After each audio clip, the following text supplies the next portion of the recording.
Fourth graders, do you see this? I am literally dripping sweat.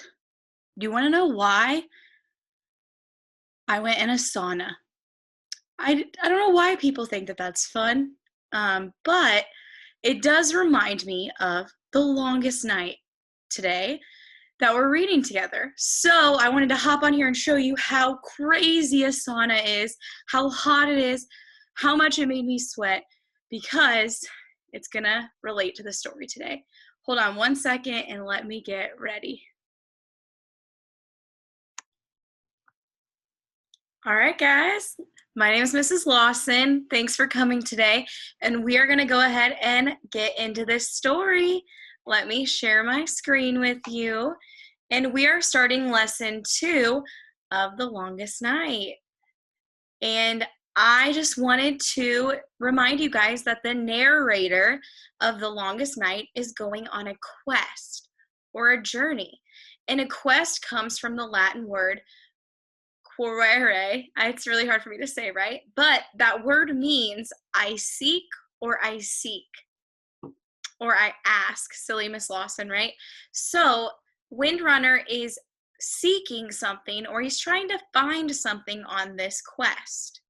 So today we are learning to use details and examples in the text so that we can draw inferences from the text. We know we are successful when we can use evidence to support our answers to questions about the text and draw inferences based on text evidence. And this is something you guys are getting really good at. So Windrunner's quest in The Longest Night is symbolic. It has a symbolic meaning. It means that he is becoming a man. So symbol is something that stands for something else. A symbol puts two different things together. So sim is a Greek prefix that means together. So our foundational skill is we're really looking at these words that come from another language. They come from Greek. And they're helping us understand what these words mean. So let's look at this next word, thermometer. We can break this into two different chunks. We have therm and mometer, right? And they each have a different meaning. So there's a root word, and the root word is a word or a word part from which other words are made. So these are two different parts of the word. The meaning of the base words will help us find out what the word means. So to start off with, therm means heat. So can you think of any other words that have therm in it? Yeah, there are a few other words. Thermometer is one that we're talking about now. A thermos, thermostat. There's a lot of words that have therm in it. So what would a meter be? Meter actually means a measure. So what would thermometer mean? If we have heat and measure, a thermometer, what does it do? It's something that measures heat. Good job, guys. So today, for your foundational skill practice, you're gonna read this story, Gymnastics with Giselle. And there's gonna be some words in here that have those Greek roots in them. So let's look at the beginning of this story. This is Giselle, right? She's probably not doing any gymnastics right now. Why not? Yeah, good job making those connections. She's wearing a cast, so something probably happened. So it says Giselle looked miserable. She had had the cast on for just over a week, but the cast wasn't her main problem. Her broken foot meant she couldn't compete at the upcoming gymnastics meet, for which she had been training for 2 months. Man, so you're gonna have to read and figure out, what does Giselle do? Okay, vocabulary, Miss Lawson's favorite, right? So sound out that word. What is it? Yeah, we have that bossy E, so we have raked, raked. So if this is a picture of raked, let's read the sentence. The bear had reached up and raked my leg with its claw before disappearing into the, oh, and Miss Lawson typed this wrong, into the woods. What could raked mean? Yeah, I'm hearing some good guesses, guys. It means you scratched in a long, sweeping movement. So you're really scratching it. All right, and here is where we make that connection with the sauna Ms. Lawson talked about earlier. This is a sweat lodge. So it's a steam bath inside a hut, kind of like we use saunas. It cleanses and purifies the body and the spirit. So they go into this lodge and it's supposed to make you sweat, and it cleanses not just your body, but it's your spirit too. Pretty cool. Some other words we need to know, because this is from another culture, we might not know them, is a shaman. So a shaman is a spiritual leader and healer who can communicate with the spirit world to help guide and protect a tribe. So we're going to keep our eyes open for that word today. Another word we might not know is an elder. And this is a term that identifies an older community member who has superior wisdom and experience. So keep our eyes open for those special words today. All right, so chapter 2, and it is called The Ceremony.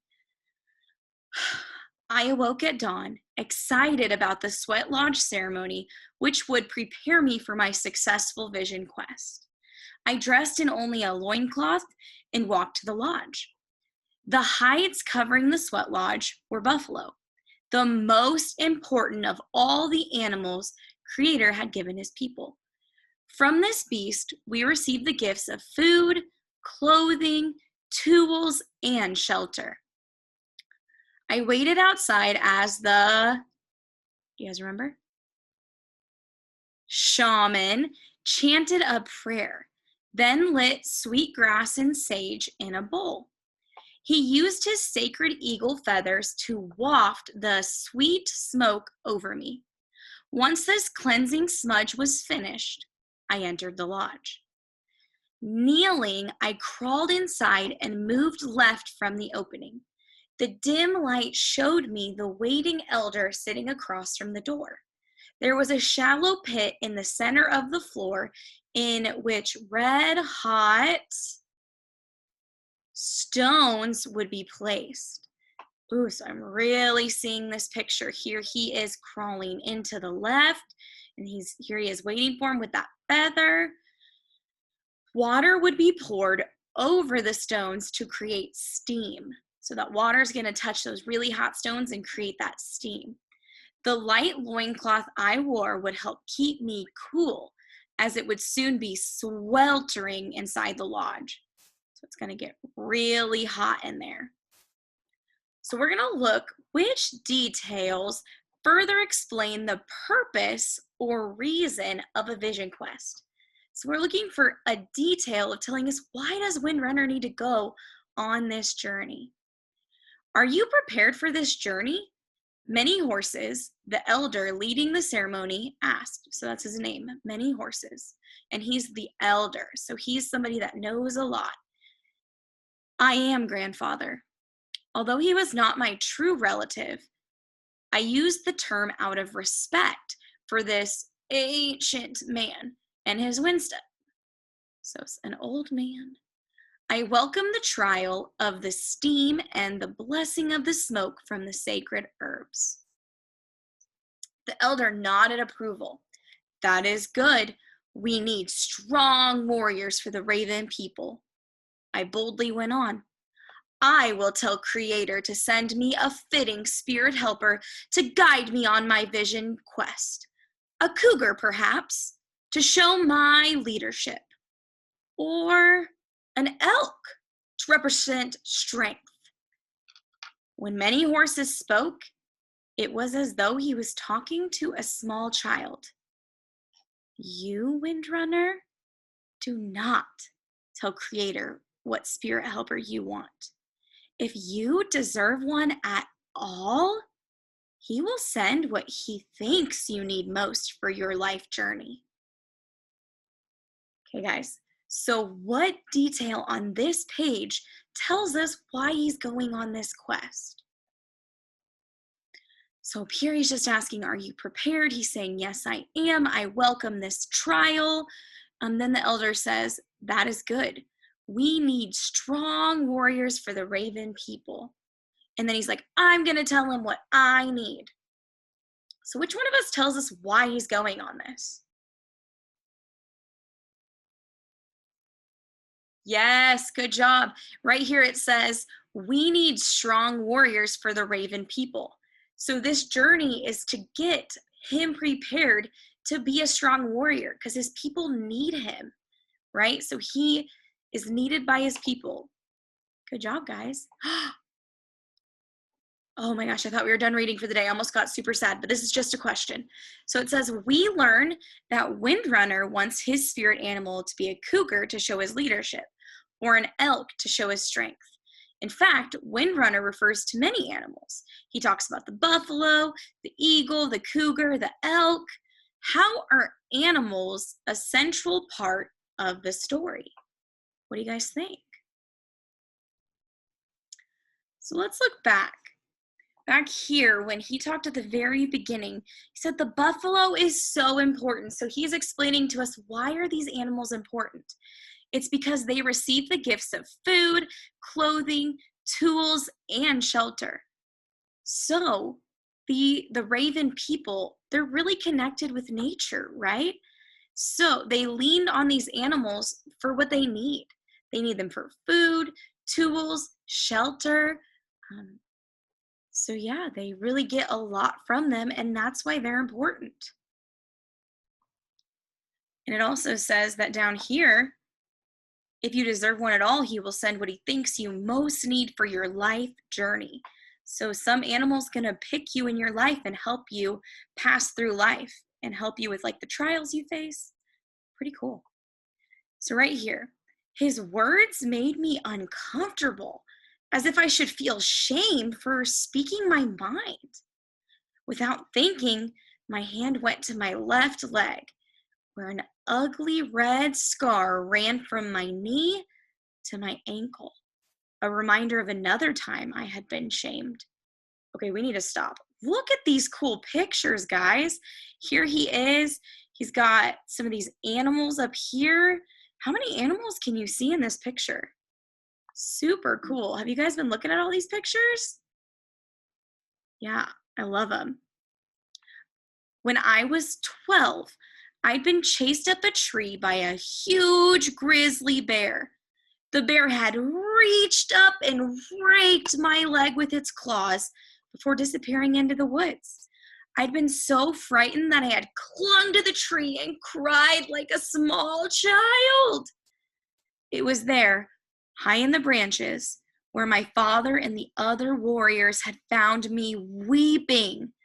Even now, as I prepared to join their ranks, the memory haunted me. Man, that's a bummer. So which detail in chapter 2 further supports your opinion of Windrunner? Well, I know my opinion of Windrunner. So what do you guys think? What is your opinion so far? Yeah, so I think he's a little too proud, he's a little too full of himself. He's telling Creator what to do. Let's look back and find that. Right here it says, I will tell Creator to send me a fitting spirit animal to guide me on my vision quest. And this guy, this elder, he's like, oh, no. He talked to him like a small child. He's like, oh, no, that's not what we're doing. You will not tell him what to do. He will choose. So I think that shows me that Windrunner's still a little full of himself. He's still got some growing to do. And then here, he's like, why should I be ashamed of speaking my mind? So yeah, he's still kind of full of himself and a little too proud. All right, reading response for you today. What happens during the sweat lodge ceremony? So take us through, how does it work? You're gonna have this page to look back on. Tell us, what is the point of it? Why do they do it? And how does it work? Again, fourth graders, you are doing such an amazing job. Keep it up. Have an amazing rest of your day. Bye.